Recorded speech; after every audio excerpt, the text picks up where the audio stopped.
Now let us look at Werner's theory of coordination compounds. Well, according to this theory,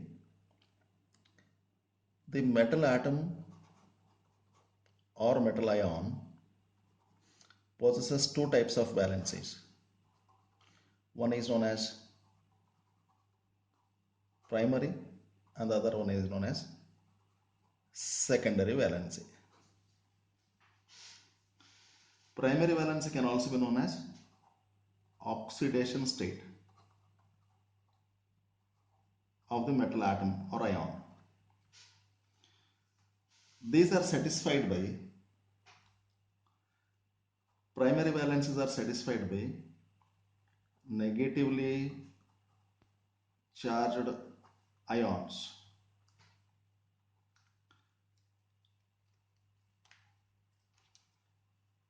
Primary valencies are ionizable.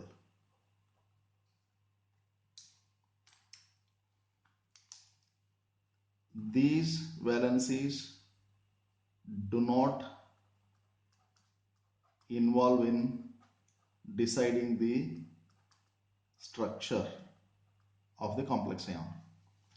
Look at this once again.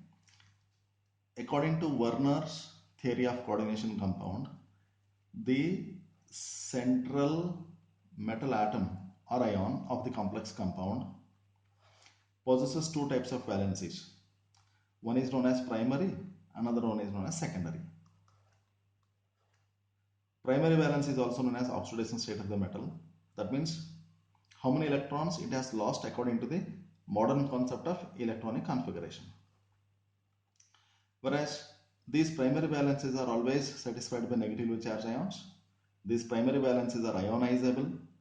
Therefore, they do not decide the structure of the coordination compound. Whereas the secondary valencies are known as coordination number.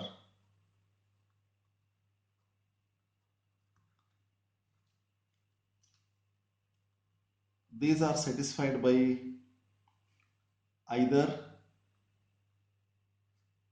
charged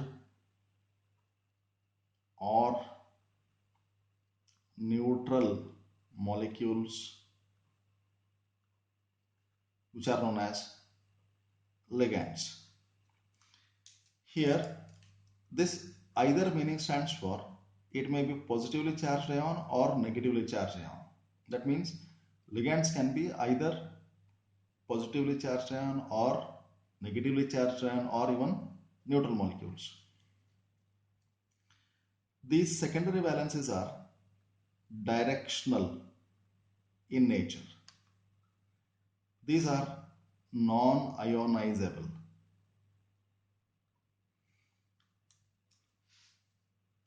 These two properties of secondary valency makes them decide the shape or geometry of the coordination polyhedra. Primary valencies are non-directional. Let me repeat this. Secondary valencies are also known as coordination number. They are satisfied by either charged or neutral molecules. Either stands for negative as well as positive ions. These secondary valencies are directional in nature. These are non-ionizable.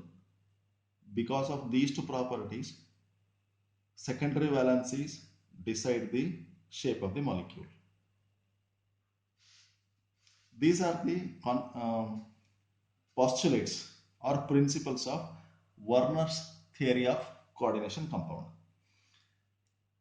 These secondary valencies are arranged in a special manner. That means in space around the central metal atom or metal ion. This decides the shape.